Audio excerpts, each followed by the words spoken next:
Rachel Berry is, aside from Sue Sylvester, the show's most well-known character. She is also the show's worst character. To be clear though, my comments here are not meant to disparage Lea Michelle or her performance. If you're looking for that, just go onto Twitter and watch your former castmates do it themselves. Rachel is established in the pilot as a Broadway hopeful, determined to make it as a star and totally blind to the needs or feelings of everyone else. Class, in Mr. Schuster's absence, I'd like to go around and ask everyone what solos they'd like to hear me perform at sectionals. All right, you know what? Let me in! I brought up earlier the show's flaw of no one dealing with any consequences, and that flaw is amped up to the nth degree when it comes to Rachel. She has essentially no character development whatsoever, she never learns from any mistakes, and to make matters worse, she never fails at anything in the grand scheme of things. In season 3, she and Kurt have their auditions for a big performing art school in New York City. During hers, she flubs the words twice and is rejected. Excuse me? You get 8 bars. I gave you 16. Now that could be an interesting idea. Someone like Rachel getting taken down a peg and having to deal with that failure for the time being.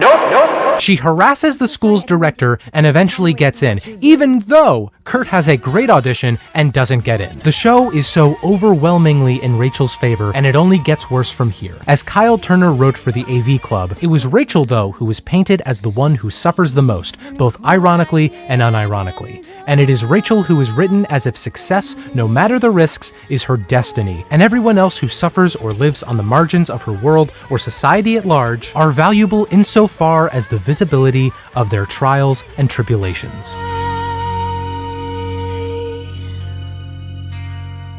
On the New York end, Rachel is still seen in the show's eyes as a perfect superstar, so even when she gets fairly reasonable, if harshly worded feedback, it's framed as if she's been personally attacked. If there's one character who actually fares well this season, it's Finn. He comes back after being discharged from the army, he breaks up with Rachel in an episode where everyone breaks up with everyone, and he becomes Will's assistant in coaching the Glee Club. He's a character who doesn't get everything he wants, and he has to deal with the consequences and move forward like a human being. In fact, it's interesting to see how differently Rachel and Finn are treated as characters. Rachel nailing every number and being flawless despite not ever learning anything or being held accountable, and Finn being flawed and making mistakes, but still finding ways to do what he loves and share that love with others. There's probably a metaphor about the show in there somewhere. Oh wait, never mind, here's Gangnam Style.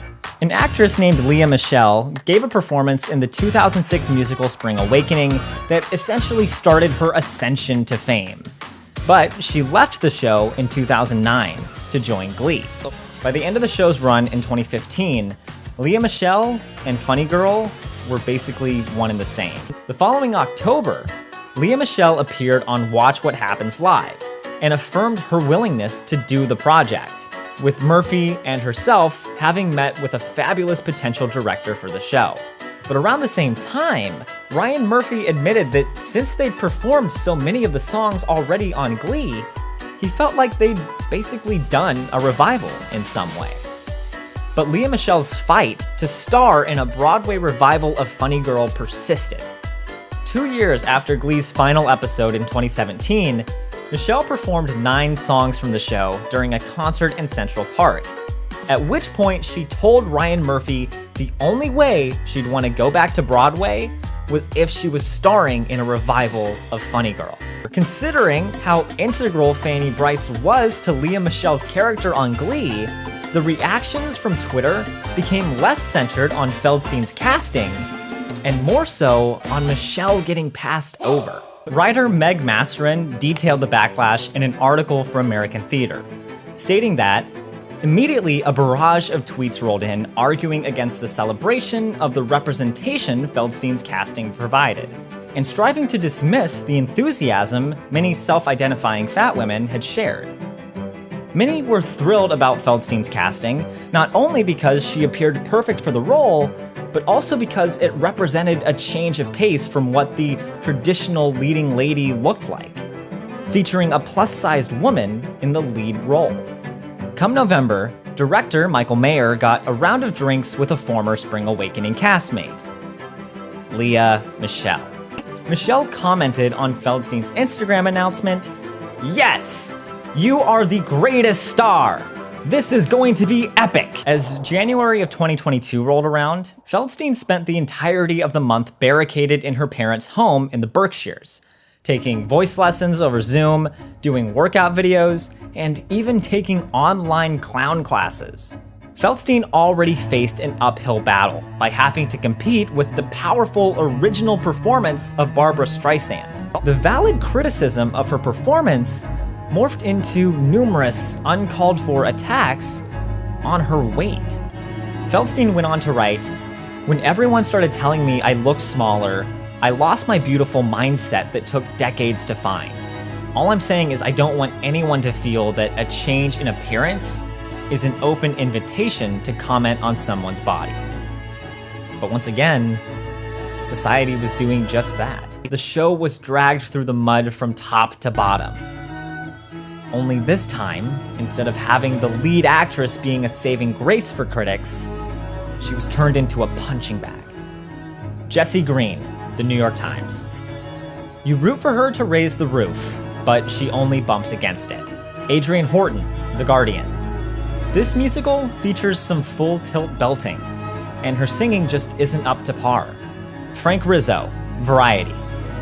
"The issue here is the production's inability to live up to its star-making potential. Despite the reviews being more or less civil in their criticisms, the online reaction turned venomous.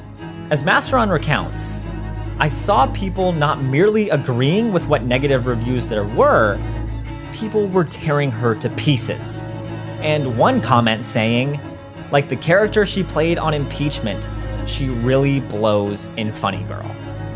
On June 15th, the Funny Girl Twitter page announced Feldstein's return from COVID, but coupled it with the news that her last show would now be on September 25th, meaning her run would be ending 6 months early. A decision that the Daily Beast reports Feldstein made on her own.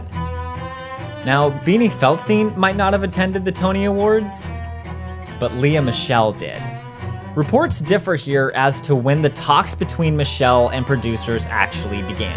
Some say they didn't start until after Feldstein announced she'd be leaving the show, while others say they started right before the Tony Award. One thing appears certain. Lea Michelle signed on to take over the role of Fanny Brice by June 20th, 2022. But everything hit the fan on June 30th, 2022, when gossip blog Gawker posted an article confirming the rumor, stating that Lea Michelle would be taking over the role for 6 shows a week, while understudy Julie Benko would be covering the other 2.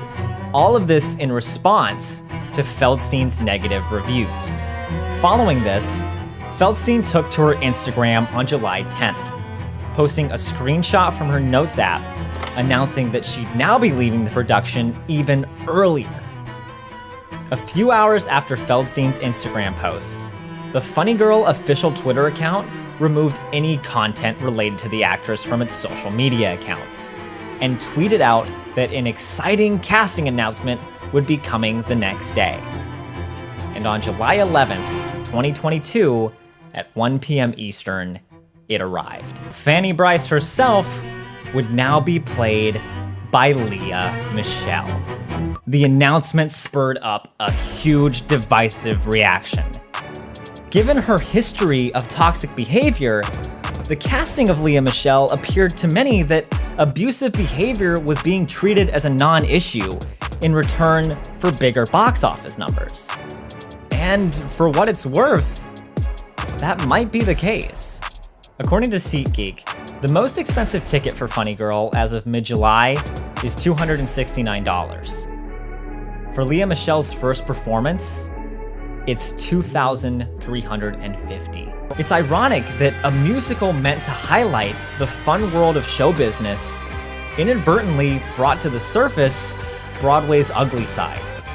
The situation is also troubling in just how toxic the public and social media response has been to the entire Funny Girl production. When does valid criticism turn into unwarranted personal attacks?